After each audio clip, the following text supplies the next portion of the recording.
Welcome back, dear. I'm so happy you are here again. Please don't forget to like and subscribe and join my Patreon if you want the secret content. Now, let's start today's story. I used to believe I had things under control. Not in an impressive way. Not in a way anyone would envy. Just enough to stay upright. The rent left my account on the 5th. The car payment followed on the 15th. Groceries were bought only when the fridge started to look abandoned. My coffee maker worked. My television turned on. Hulu renewed without issue. That was my version of stability. I was 28, living alone in a narrow duplex on the outskirts of Dayton, Ohio. It wasn't beautiful, but it was quiet, and it belonged to me. After long shifts at the packaging warehouse, I'd come home sore and drained. I moved boxes, updated spreadsheets, and cracked tired jokes with coworkers I didn't especially like, but somehow missed when the building went silent on weekends. My life was plain. Unremarkable. Safe. And I told myself that was enough. I didn't rely on anyone. I didn't ask for favors. I didn't think I needed help. Then Jared showed me his phone during a break. "This one's a sure thing," he said, scrolling through a slick startup website. I made $1,200 last month. I had $3,800 in savings. I invested half. Enough to feel hopeful if it worked. Enough to regret it deeply if it didn't. It didn't. At the same time, I pushed my side hustle too far. I'd been flipping cheap electronics online, buying in bulk, reselling for a slim profit. This time, I sent the money and waited. The supplier disappeared. No shipment. No refund. No explanation. And then, as if timing itself had turned cruel, came the accident. It was late. Rain blurred the road. I was exhausted. I turned left too sharply and hit a pole. No other cars. No witnesses. Just the sound of metal collapsing in on itself. My car crumpled like it had been designed to fail. I took a rideshare home, soaked and shaking, repeating the same lie over and over: "It's fixable." Insurance said otherwise. Between loopholes, deductibles, and missed payments, I walked away with nothing. The mechanic's estimate was so outrageous I laughed, then sat in my driveway and cried until my chest hurt. That's when everything started rotting. My savings vanished. Credit cards maxed out. Rent slipped past due. I missed one car payment. Then another. I stopped opening my mail because every envelope felt like a threat. One night, I sat on the floor of my living room with the lights off, bills spread around me like a punishment I couldn't escape. My coffee maker had broken. My phone kept buzzing with collection calls. I couldn't even afford the gas it would take to search for another job if I lost this one. I'd built my life like a stack of cards balanced on a windowsill. One hard breeze, and it collapsed. That was the night I noticed her house. The mansion at the top of the hill. Always silent. Always immaculate. Victoria Hale lived there. I knew her name because I once delivered a misaddressed Amazon package to her door. She'd answered wearing pearls and a silk robe, like she'd stepped out of a photo shoot instead of a neighborhood like ours. That night, her house glowed warm gold, the only light still burning on the street. I remember thinking she probably didn't worry about bills. That she had people for everything. People to clean, to organize, to smooth out life before it wrinkled. That was the last night I believed my life still belonged to me. Her house loomed above the rest of the neighborhood like a landmark. 3 stories of stone. Iron gates. Ivy crawling up arched windows. The lawn always looked freshly groomed. I used to think that if the world ended, that place would remain untouched. Victoria Hale was always visible, never familiar. She wore heels just to check the mail. Dark, tailored dresses. Movements slow and deliberate, like time adjusted itself to her pace. I didn't know her age, only that she didn't seem bound by it. I never thought she noticed people like me. But then I stopped hiding how badly I was falling apart.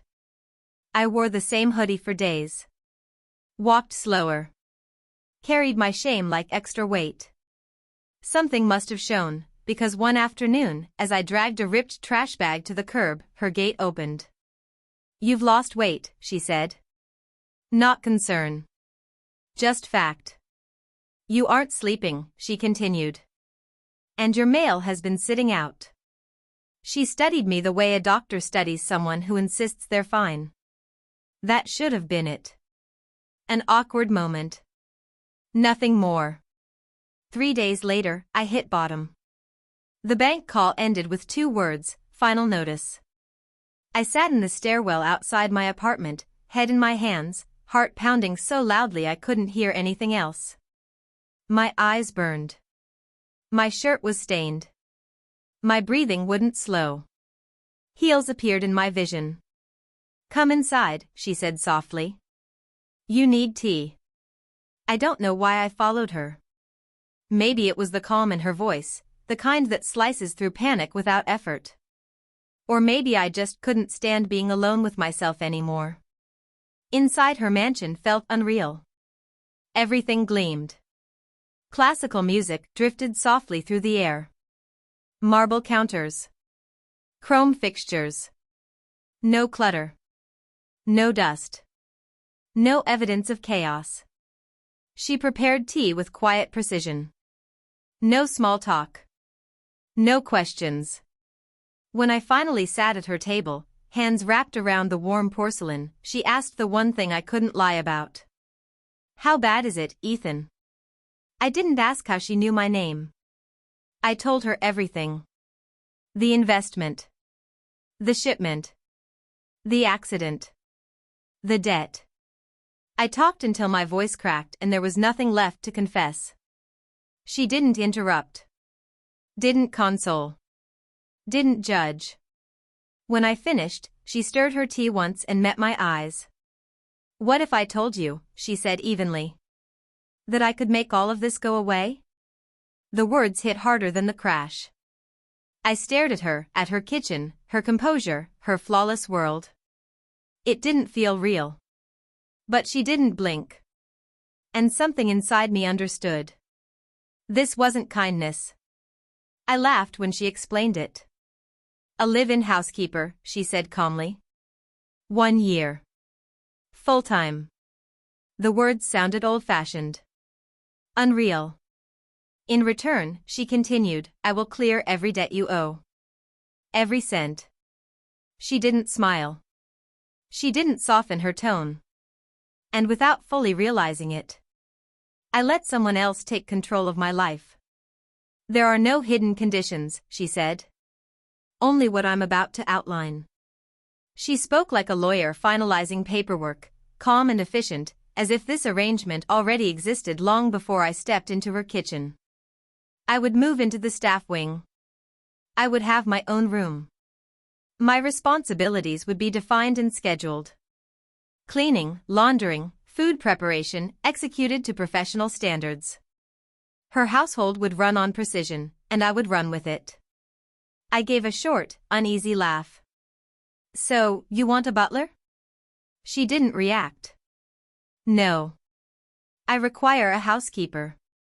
She rose from her chair and crossed the marble floor.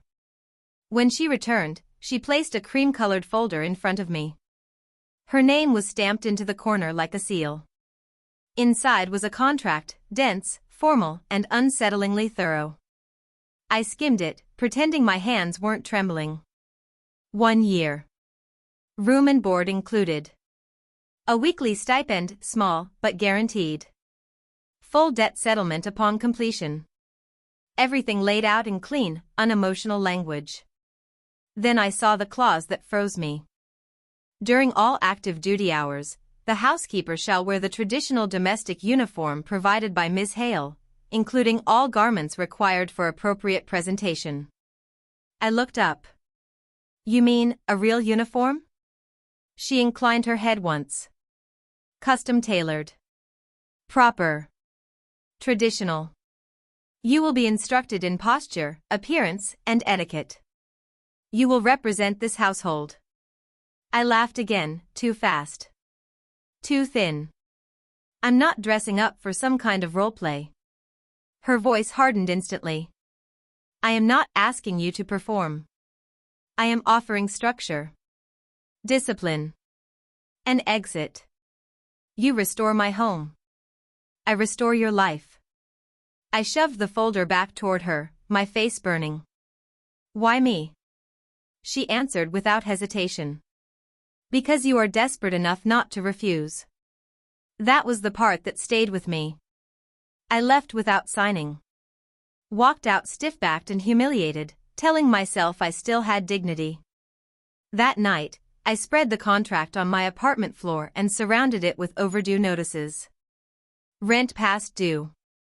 Car scheduled for repossession. Card declined at the grocery store. My life wasn't unraveling. It was already in pieces. I stared at the uniform clause longer than anything else. Years spent proving I could stand on my own, and now I was considering becoming someone's employee, in costume no less. At 2:12 a.m., with no alternatives left, I signed. Not out of hope. Out of exhaustion. The door behind her closed with a soft, decisive click. Victoria led me through a service corridor branching off the laundry wing, past shelves of neatly folded linens and labeled baskets, until we reached a small, spotless room painted pale blue. No windows. White tile. The air smelled faintly of lavender and starch. This is your preparation room, she said. It must remain immaculate. A bench. A full-length mirror. A garment bag hanging from a hook. Beneath it, a small drawer unit labeled in delicate handwriting. You begin today, she continued. Shower. Shave thoroughly. Change. I'll see you upstairs in 40 minutes. I swallowed. What am I changing into? She gestured to the garment bag. Your uniform. Wear it correctly. Then she left. The silence pressed in. I unzipped the bag slowly. Inside hung a black maid's uniform, pressed to perfection. White trim. Fitted bodice. A skirt that flared just below the knee with soft pleats that promised movement. A folded white apron rested alongside it. White gloves. A lace-trimmed cap. This wasn't a costume. It was too precise. Too deliberate. The drawers held more, structured undergarments designed to reshape and support, sheer stockings folded in tissue, polished black heels reflecting my stunned expression. I sat down hard, heart pounding. Then I stood, stripped, and stepped into the shower. Hot water filled the room. I shaved everything, arms, chest, legs, stomach, until my skin felt unfamiliar. When I stepped out, the garments were still waiting. Dressing felt like following instructions written into my body. The underlayers were snug, controlling. The stockings hugged my legs smoothly. The dress zipped perfectly. The apron tied neatly at my back. The heels altered my balance, shifted my posture. In the mirror, I froze. I didn't look ridiculous. I looked assembled. Not masculine. Not feminine. Something transitional. Intentional. I picked up the gloves, inhaled once, and opened the door. The next morning, Victoria knocked at exactly 7. She looked me over briefly. Salon. 5 minutes. I assumed training meant cleaning. I was wrong. A woman dressed in black stood waiting, tall, composed, silver case at her side. This is Marissa, Victoria said. She'll oversee your presentation. Marissa studied me in silence before speaking. Apron too loose. Waist needs definition. You're slouching. Chin down. Eyes unfocused. She adjusted me without asking, tightening ties, pinning fabric, lifting my chin with one finger. You're here to serve with elegance, she said. Not shame. Makeup followed. Minimal. Controlled. Softening without exaggeration. Then the wig, chestnut brown, shoulder length, styled neatly behind the ears. When I looked in the mirror, something shifted. I wasn't seeing myself anymore. I was seeing the housekeeper. The days that followed blurred into discipline. Beds made with military precision.